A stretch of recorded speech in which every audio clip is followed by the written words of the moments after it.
You are now tuned into 2111 Radio Show, hosted by our program director, Derrick Scott.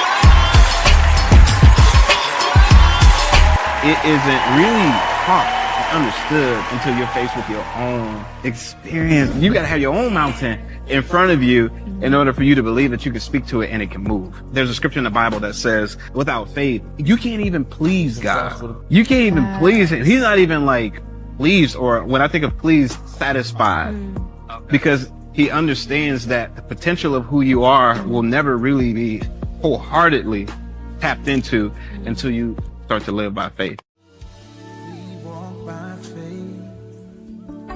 And not by sight.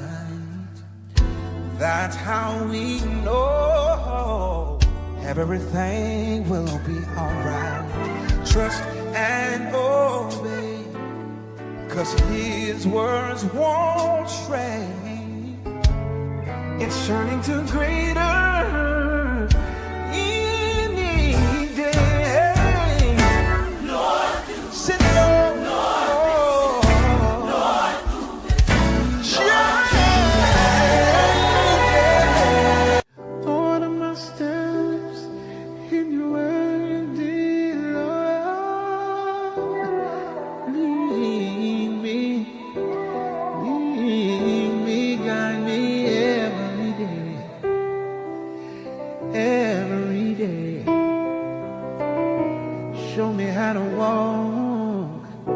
Show me how to talk.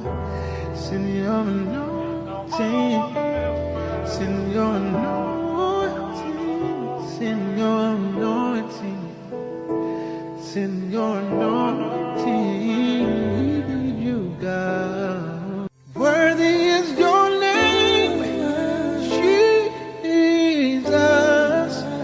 You deserve my praise. Worthy is your name, your name, your name, your name, your name, your name, your name, your name,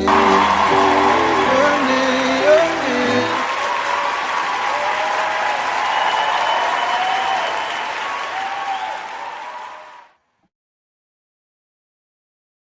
My man in here right now was having some technical difficulties, but we're going to get me in here right now. Let's go. And right there, where I'm at. There I go. All right. We here. We live. We live. Welcome to the 2111 Radio Show. I am your host, Derrick Scott, and as advertised, I have recording artist Darius in the building. How you doing, bro? Hey. I am doing amazing, man. Thank you guys so much for having me. Listen, this space, this gospel space, I'm used to it, but I've been listening to your music all week, and it's like, wow, why haven't I heard of this gentleman?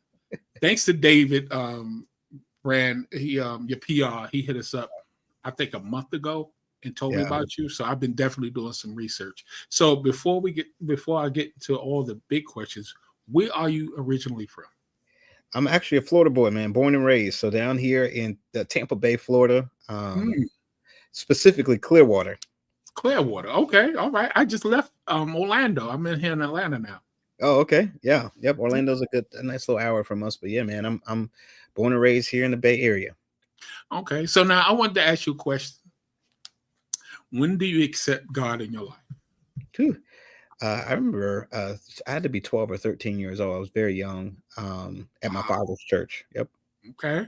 That's nice. Listen, at the end of the day, we all have our stories. Yeah. You have an interesting one. So I want to get to how can I say, the difficult times to the better times. Yeah. Yeah.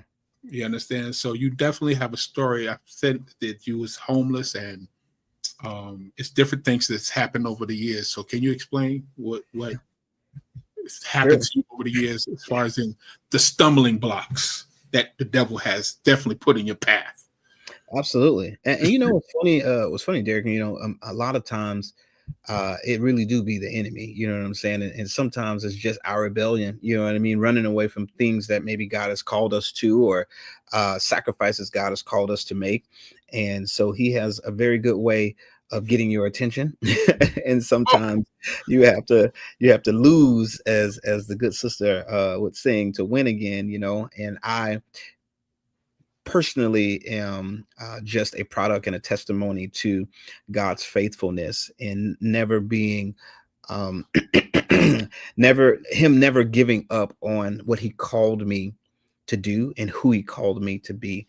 So yeah, I remember going through times of homelessness and being without and sleeping in my car. And I tell people this story all the time of how I would wake up some mornings and go to eat continental breakfast, free breakfast at the hotels, because that's how I was going to eat. You know what I mean? In the morning, you just figure it out and get gym memberships to take showers. And, I remember being in those dark and lonely spaces of my life where you had to really sit and reflect and be like, man, God, what's going on? You're supposed to be my father. You're supposed to be my provider. You're supposed to be the one that I can run to, and you're supposed to supply all of my needs. And even through that experience and that test, God was still speaking to me. He was still showing me vision, and he was still showing me that this present suffering is not even worthy to be compared to the glory that I got for you on the other side of this, and I just kept holding on to how God saw me as a pastor and a leader and a recording artist and traveling the world and impacting people with the ministry of music and my testimony. And so those times were tough, going through divorce, even, you know what I mean? Losing my family and my kids being pulled apart and split between two houses. That's tough it's tough for a minister who's taught at a very young age that your worth in ministry and your anointing is equivalent to your worth in your family. So when I felt my family was tearing apart, I had always been taught, if you can't manage the affairs of your home, then you're not worthy to be a minister. Obviously, hindsight is 2020. I understand what they were trying to teach us, but I'm saying this is how I received it, processed it, that if my family was jacked up, then God wouldn't receive me. So going through that, having a bunch of gifts, having anointing and oil and no place to pour, will have you going back on God and going the other direction and being rebellious. And so I had my season, and we walked through bumps along the road, but eventually God said, nope, I have need of you. I've chosen you. I've called you. So come up out of homelessness, come up out of depression, come up out of this divorce, come up out of all of these things, because I have the kingdom has need of you. So I'm so honored that God chose me, man. And I'm grateful that that my story is being used to minister to other people in that same space. So thank you. Oh, whew. You starving those goosebumps. That's a beautiful. That's a story, man. I tell you, and like I said, a lot of people have their stories. Just said it stood out, and I wanted to at least get you to talk about that part, because a lot of glory has happened since. Now a lot has happened since. So now, when did you get the bug for singing? So, believe it or not, my oldest brother is the singer of the family, and I came from a musical family. Okay. Cousins play instruments, my brothers play instruments, my mom sings, my brothers sing, my family, everybody, is in some kind of way musically inclined. So I was always the musician. But I would get in trouble in school growing up in middle school, and I remember getting kicked out of the class at the time and sent to the student intervention specialist office. Unbeknownst to me, she was a pastor and a community outreach leader of a group of young creative musicians and singers and just kids, at-risk kids who had gifts. And the name of her ministry was called Mentors for Ministry. So she said, you know what, you keep getting sent to my office, I'm gonna take you with me to my church. I'm gonna ask your dad if I can go with you. And she said, my dad said, yeah, take them, you know what I mean? Talk some sense into them, you know? And so I would go and they would do outreach they would do outreach at the nursing homes. And one day she said, hey, I want you to sing. And, and I was like, no, I'm not singing. She was like, I heard you over there humming. And she said, no, you need to sing. And she literally called me on the spot and made me sing in front of everybody. And ever since then, it was kind of like I broke the fear of singing publicly. And I was like, wait a minute, it's not that bad. So I started singing more because God used her as a catalyst to break that fear. So, shout out to Dr. TJ. Shout out to Dr. TJ.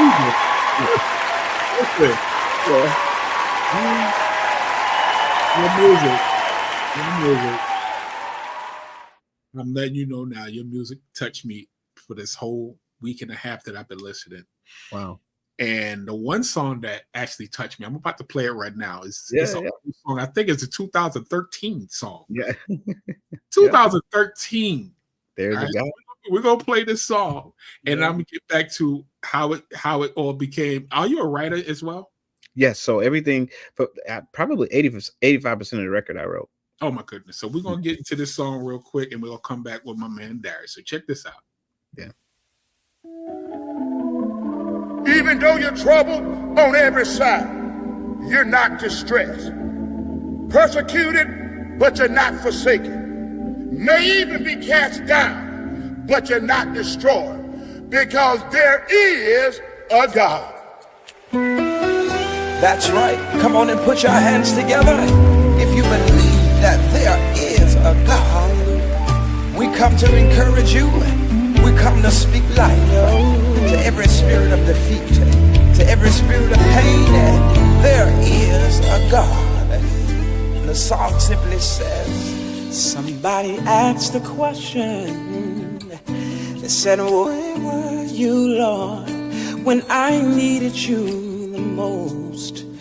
When my back was against the ropes, I couldn't hear you, nor could I see you. I couldn't even feel you, Lord. So I turned my back on you. But then you stepped in just in the nick of time. When you proved yourself, I reassured myself that there is a God. Oh, there is a God. Oh, yes, there is. I found out for myself that there is a God. Ooh, there is a God. I believe I'll say it again. Somebody asked a question. They said, where were you, Lord, when I needed you the most? When my back was against the ropes, I couldn't hear you, nor could I see you. I couldn't even feel you, Lord. So I turned my back on you. But then you stepped in, just in the nick of time. Oh. Listen.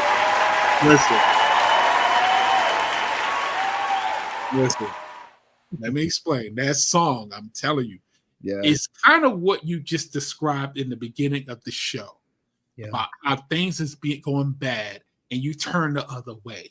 Right. It's all about them, because at the end of the day, you wondering, why is I'm going through so much? Right. And you're supposed to do this and you're supposed to do that. You understand? And we get to a point where a lot of people pray to God when things is bad, but they don't pray when it's good. Right. You understand? So talk to me about this song. Yeah, so there's a guy, man. That was, man. I was fighting tears, man, just listening to it, because I remember how dark of a season that was for me. Just I really did. I couldn't see the light at the end of the tunnel. I really couldn't, and for me, I had just went through divorce. You have to, understand that my folks, my parents, my grandparents, my uncles, These people have been married for 30, 40 years. Divorce was not a thing in my family, in my church environment. So for me to fight so hard, to pray and ask and believe God to do it, Lord, you're going to save my marriage. You're going to, and then not happen. That put me in a space all by itself. Right. Yeah. Then on top of that, we had children. So, the kids are impacted. I couldn't see the end. I couldn't see my way out of it. And so it really put me in a state of depression, and I just began to write. And in that process, God allowed me to connect with a pastor by the name of Pastor Vincent Campbell. It was like a guardian angel to me. Like, he just never allowed me to quit. I called him and told him, man, I'm about to commit suicide, man. I said, I'm done, man. I'm just throwing in the towel, man. And he's like, nope. He started praying for me over the phone. He started casting out spirits of depression and just like, walking me through deliverance and just saying, hey, man, no, I'm not going to let you give up on the purpose that you have on the inside of you. And I thank God for people like that, because they allowed me to see, you know what, there is a God. Yeah. There really is a God. And then little by little, he started, like, I call them God winks. He started giving me God winks and little kisses on the cheek to say, bro, I got you. When I needed to move into a place after that state of transition, I got in there. No problem. No deposit, no down payment. I said, okay, there is a God. When I needed to find a job that I was unqualified for to help me pull myself out of this hole, I got the job, no degree, no unqualified. I didn't have the qualifications, but God, I said, man, little by little, he started to prove himself. And he assured me, I assured myself that, okay, God is real. And that really is the heart and the sentiment behind that song. It really is a testimony. Well,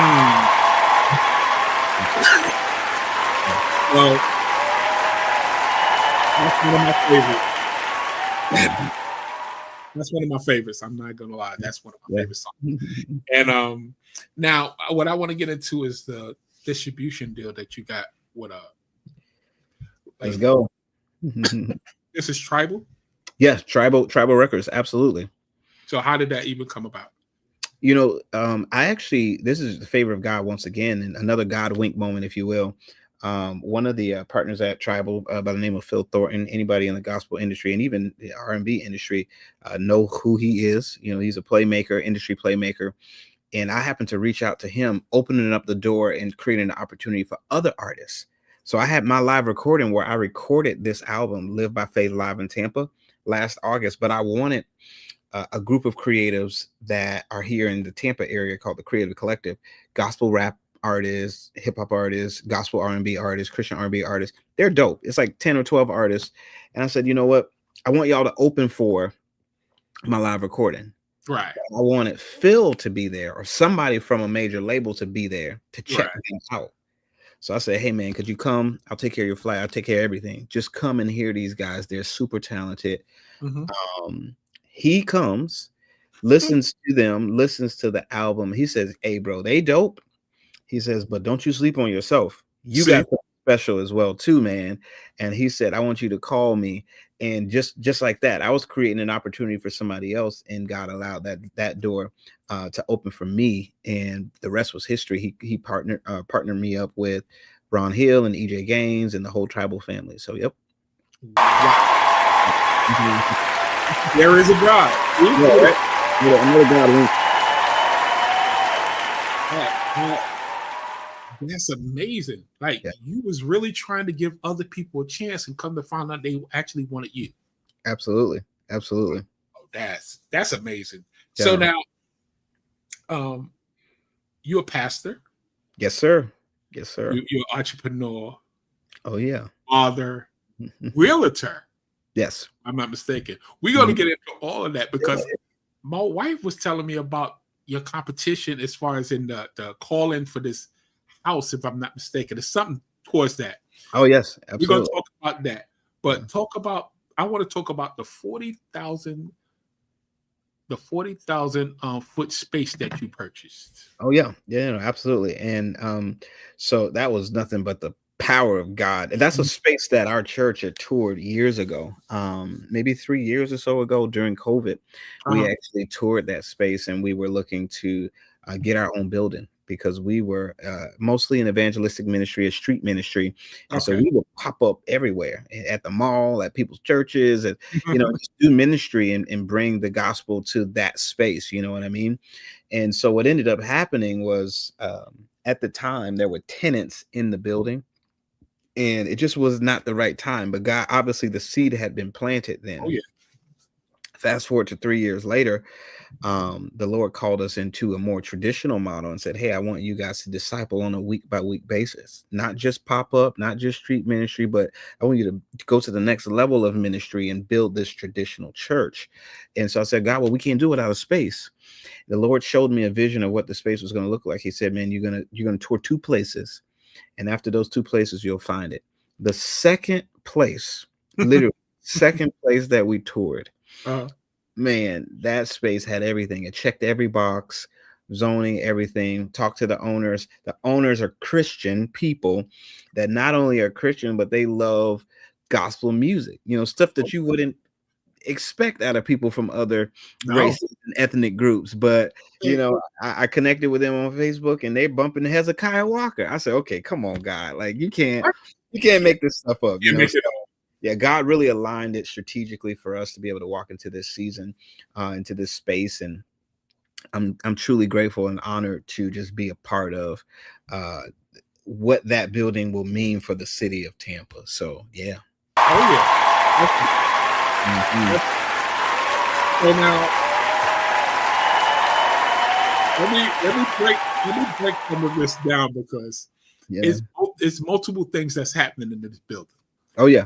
So for what I see, is a performance art school, a daycare, a recording studio, a food pantry, and more. Now daycare. Yeah. That's that's a foundational thing that people need. Yeah. It's a need, it's a must, because you have children that needs a place to be. Right. And for you to even have that, to think of a daycare of all things, that's beautiful. So talk to me, what made you think of the daycare amongst all the other things?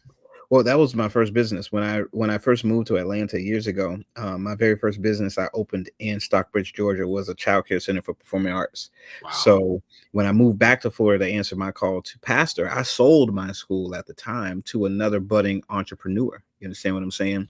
And so that entrepreneur ended up taking over the space and taking over the business there. I took the proceeds from that sale, and I answered the call to start the church. I renovated a building. I hired musicians. I took every dime of that and put it into the obedience of like just doing what I believe God was telling me to do.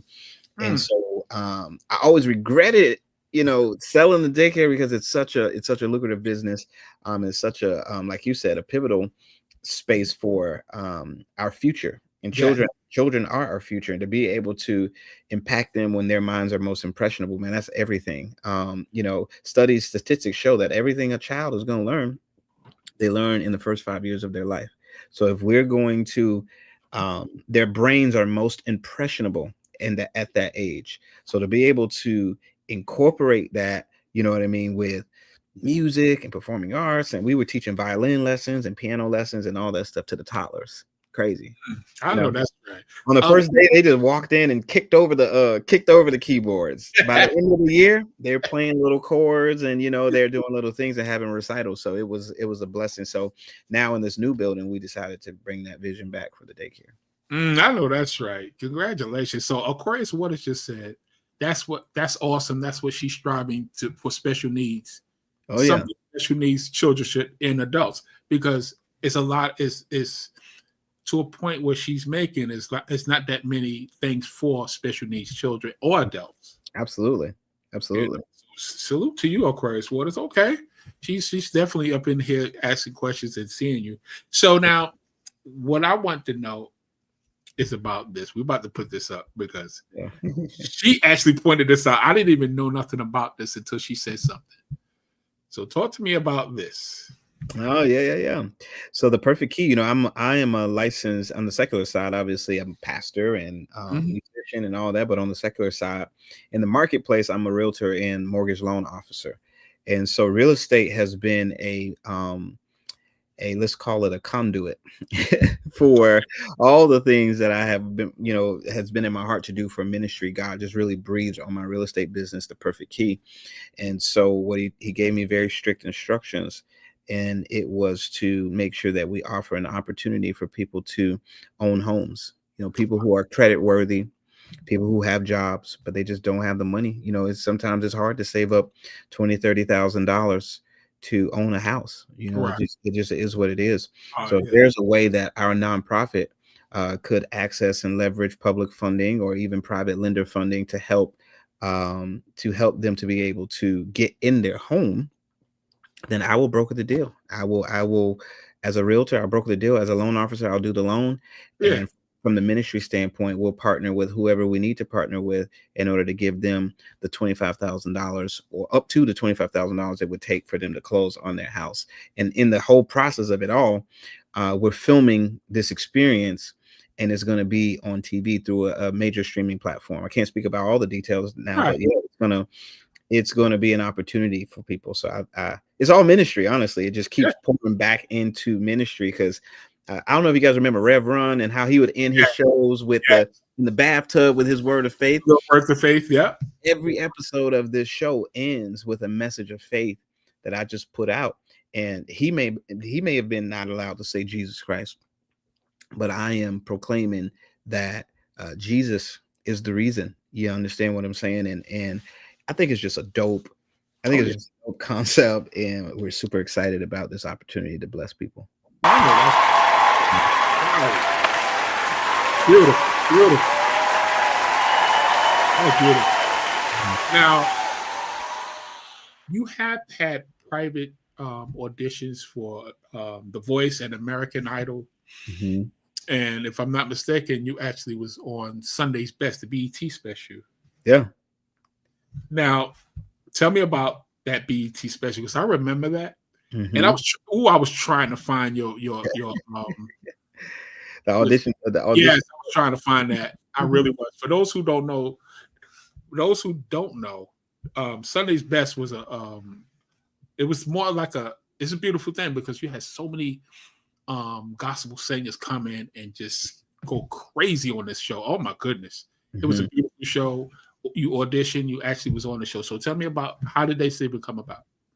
Oh yeah, no. So BET Sunday Best, I forget who told me about it, but I actually came across it online, and we went to a couple different cities because I got told no the first time I went. Then I went to another city, Wow.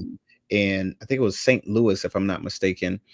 Kim Burrell, Kiera Shear, Pastor Donnie, Yolanda Adams. This was their season, and I got yeses from all of them to move forward in that process. I still ended up getting cut. For those of you who don't know, it's still a process. Even after you get yes and you're on TV and you get filmed and all that, you're still competing against thousands of other singers in order to make it to that point, if that makes sense, right? To the point of actually competing in the top 20. So I was cut in that early round just before the top 20. But God worked it out. I was speaking to Pastor Donnie McClurkin because that's where I first met him, and he became like a mentor to me. Okay. And he was just like, man, I'm so glad that God chose another path for you than Sunday Best. And he was like, I'm saying that being a judge on Sunday Best, I understand some of the behind the scenes things that we have been sheltering and protecting you from. And he was like, just never look at it as a closed door, but look at it as an open door. Even though the door was closed, it was opening up the opportunity for what bigger and greater, God. Oh yeah. So exactly. Let me listen. You getting a lot of these tonight? You get another round of yeah. Let me tell you something. You know me.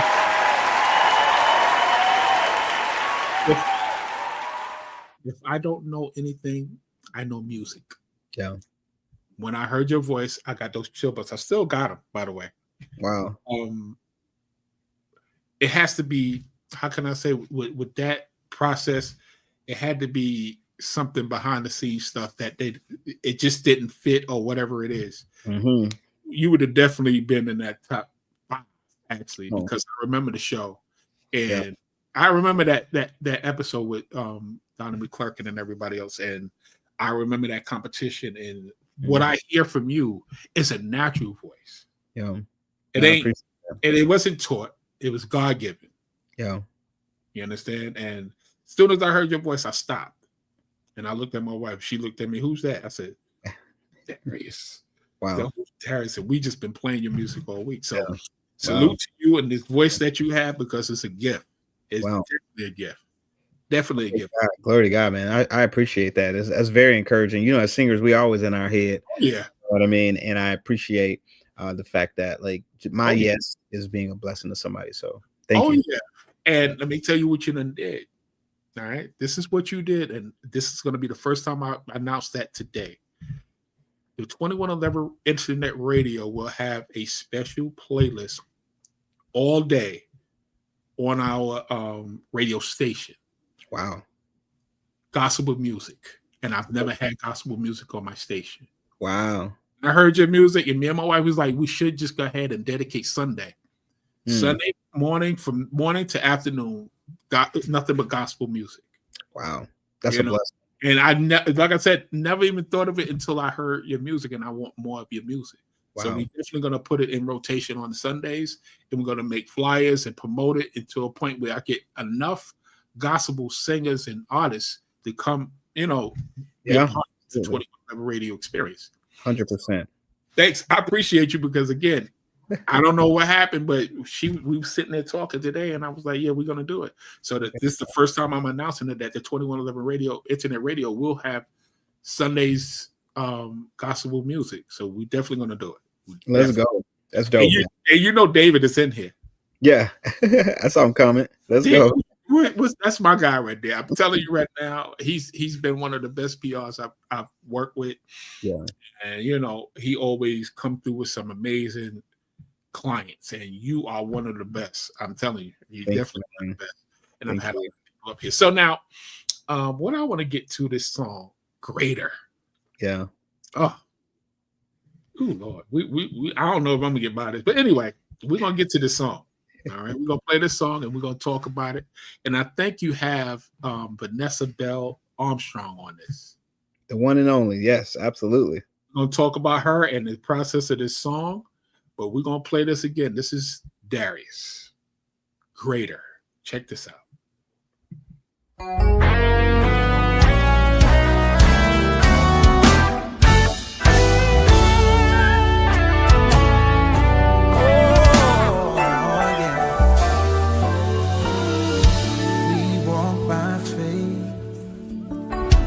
Not by sight. That's how we know everything will be alright. Trust and obey, 'cause his words won't stray. It's turning to greater any day. Lord, sit down.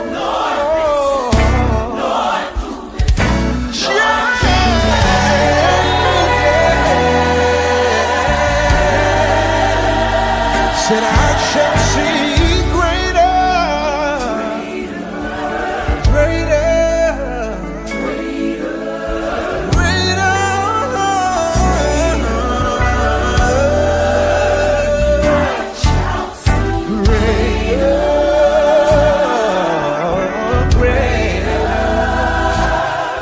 in me. Come on, Sam, can you help me with that?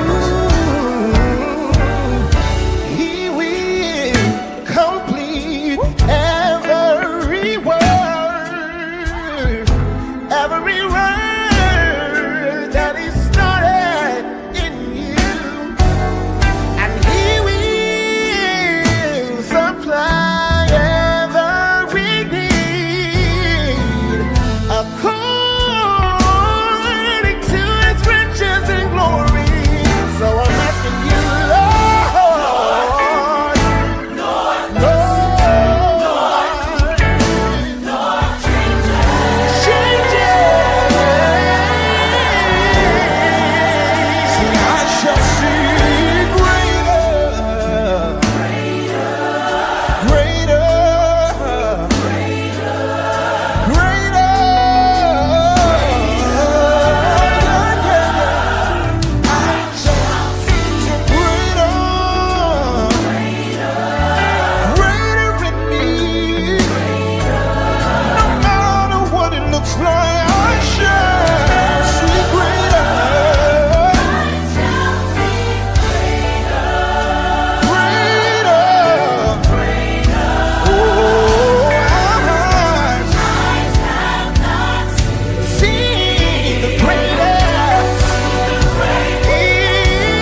Woo! Whoa! Whoa! Whoa! Whoa! That's the one. Listen, I don't know what's going. Listen, I love that song, man. Yeah. I'm gonna hear that right now. Talk to me about this combination of Miss Vanessa Bell Armstrong and who was the gentleman again? Sam Washington. Ooh, Lord, That's my brother. that's your actual brother. That's my oldest brother. Yes. Woo, Lord, he is definitely blessed. Yeah. Doggone it, he went crazy on that. What?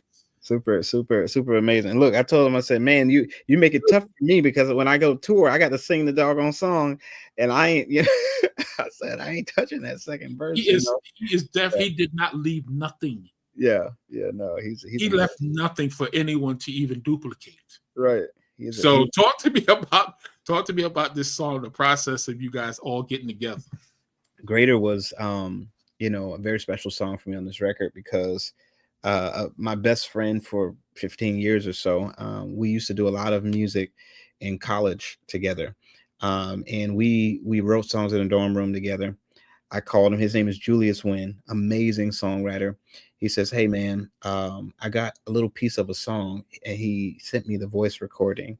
And it just said, Lord, do it. Lord, move it. Lord, change it. Just a little piece, right? And he said, what can you do with this? Immediately, the words came to me and I started writing the verses, wrote the chorus and everything. I sent it back. He had tears in his eyes. He's like, dude, like, how do you even hear that? I'll just send you this little piece. I said, man, God put it together. Took that song called Mike Burrell, amazing producer out of Los Angeles, flew to LA. We worked in the studio on it. And I sent a snippet to Vanessa Bell Armstrong. Immediately, her team said, yes. They didn't ask about price. They didn't ask about anything. They just said, we love it. We love the song. We want to minister this. We would love the opportunity to be able to be a part of this, which is huge because Vanessa Bell is a multi-Grammy nominated gospel legendary piece. Still, I mean, you can go down the litany of just all of the amazing hits that she has. Her voice is so signature. And I knew that I wanted something classic like that because the song was so special. But I also wanted like a contemporary voice, like my brother, to be able to really just carry that the weight of those lower verses in the beginning. And so I got everybody together. The night of rehearsal was the power of God fell so heavy in rehearsal that we almost used the rehearsal version for the sing, because we multi-tracked the rehearsal as well too. Right. But only because I didn't sing it all the way through and I was just messing around with it. Is this why you got to come to rehearsal prepared? Yeah. Man, when I tell you that thing felt so good, this version is still amazing as well too. But that's how powerful that song is. When people hear it, man, immediately their faith is recharged. Exactly. That's how I felt. That's how I felt with a lot of your music. It's like, whoa. Yeah. And it's refreshing to hear someone that you haven't heard before. Right. Yeah, absolutely. You understand? We hear the Donnie McClurkins, we hear everybody, but when you hear somebody you never heard and it just hits you, it's like, whoa. Yeah. I'm gonna hold on to this artist. We all have our favorites, but we're gonna hold on to this one right here. So I'm definitely holding on tight because you definitely encouraged us to move forward with the gospel music for 2111 radio. So you definitely gonna put that in rotation. So now what I would like to talk about is what you was talking about earlier about faith. You understand? If you don't have faith, you can't satisfy God. Yeah. You just can't. Right. Talk to me about that conversation because I played it in the beginning because it hit home because a lot of people lose faith and they turn towards the other side. Anything. Yeah. No, absolutely. That conversation is an excerpt from Seen, Heard, Felt. That's my lifestyle brand, by the way. And God gave me that as a channel for people to experience the music. Anytime I come out with music, anytime I release music, it's always going to be in 4 dimension. It's always going to be so that you can see it, hear it, and feel it, whether that's an event or however we decide to roll it out. And then of course it turned into a merch line. So I had Seen, Heard, Felt merch. And then it evolved into a podcast, which is the clip that you saw, where here you have a bunch of millennials and creatives in the city of Tampa who all are chasing one goal, and that's to please God. they all have their own experience with God and their own experience with faith. And we just came together for the conversation. I want to see you. I want to hear you. I want to feel you. Let's talk. And so we started talking, and the conversation came up about faith. And the Lord hit me with a ton of bricks and said, let the people know, like, remind them of the fact that faith is where I find satisfaction in you. Like I'm genuinely satisfied. Or in other words, I don't need nothing. When a person is satisfied, they don't need nothing else. Don't need nothing else. If you give me your faith, if we release our faith to God, if we show God our faith all throughout the Bible, like just you can see his response to great faith. You know, you can see his response to little faith. You hear what he said when, oh, ye of little faith, but then you'll see his response to great faith as well too. And I believe that there is a level of blessing that comes along with pleasing God. So beautiful.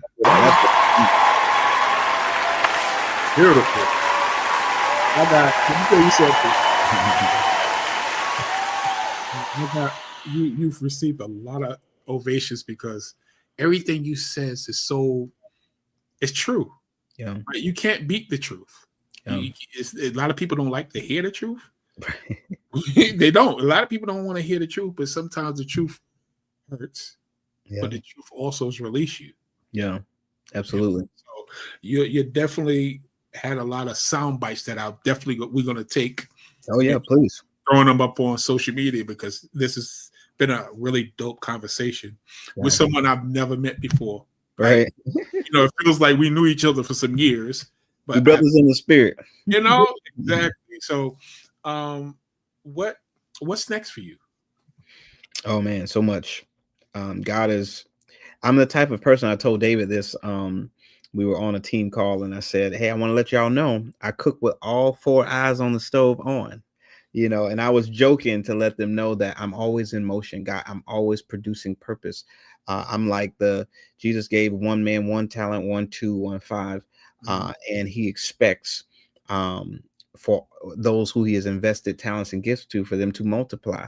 And the only way to do that is you've got to work every gift that he's given you. So for me, you know, people can expect TV and film production. They can expect more music, obviously, various businesses, as it pertains to just my partnership with the ministry and the church.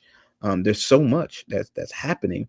But I would say immediately what's next, definitely TV and film production and more music. I'm actually working on music right now, but also like you put up earlier, The Perfect Key, that show we're going to be going into principal photography like very soon. So in September. Well, let me throw a little nugget out there. When that TV show begins, I would like to bring you and whoever's in that cast here. Yeah, absolutely. Definitely help promote it and get it to a point where everybody could get a chance to meet. Check it out. Yeah, let's do it. David, you heard it here first. Yeah, right. Yeah, I definitely want him to bring him back. You know, willing to bring him back. So I have one more question. Sure. I ask a lot of my artists, the artists that come up on my show. But you're multi-talented, but we're going to do the artist part of you. Yeah. If you could listen to one song for the rest of your life, what song would that be? I would probably, and I know this is biased, obviously, because I'm worry about it. Tap into mine, but There Is a God is such a special. The song that we played earlier, I can listen to that song on repeat. You know what I mean? I really can. I could listen to the acoustic version, the piano version, the full choir and gospel version with B. Slade on this new album. That song just does something very interesting to my spirit. And it always puts me in a place of being reminded of God's faithfulness. So that's something that I don't mind being reminded of God's faithfulness every day for the rest of my life. I know that's right. And all jokes aside, what's going on is that it's special to you and it's special to me because when I heard it, I felt it. I received it. Yeah. As you said, I received the song because we all have our trials and our stories. Yeah. We all have a story. That's the one. We all have a story. And when I heard it, it just hit home. Yeah. You know, so that song, we will definitely be putting that on our Sunday's best as far as it, because that song, and what year was that? I think 2013. Yeah, 2012. Yeah, 12. Like, my goodness. And I went back. Like I said, I told you I was gonna go back. right. It seems like that was like your beginning. Like that Yeah. was something special. Absolutely. You know, that's a special song. So we definitely gonna put that together. But I'm about to let you go. I want you to stay behind because I like to talk to my guests, especially when I connect. Yeah, for sure. Absolutely. Behind the scenes, but our next show is, I think, Friday. We're gonna have a jazz musician come up here. But until then, I want to thank everybody for showing up tonight. I don't know if you've seen the comments up in here, but you got people up in here. Yeah, they were giving us, showing some love. I appreciate you guys showing some love in here, you know. And again, this space I'm very comfortable with. Yeah, you understand. And I always, just like I said, every time I have gospel music or a gospel artist or pastor, anybody, for some, I don't know, they get these goosebumps and they don't stop until the whole show stops. I don't understand, but we're gonna talk about that behind the scenes. But until then, everybody, y'all take it easy. It's been a great interview and it's been a great time with you, brother. I really appreciate you. Thank you. Absolutely. All right, so y'all, until then, we'll definitely talk to you guys soon. We're going to sign out, but you stay right there. You don't move. All right? Sure. Thank you, guys. All right, guys. Good night.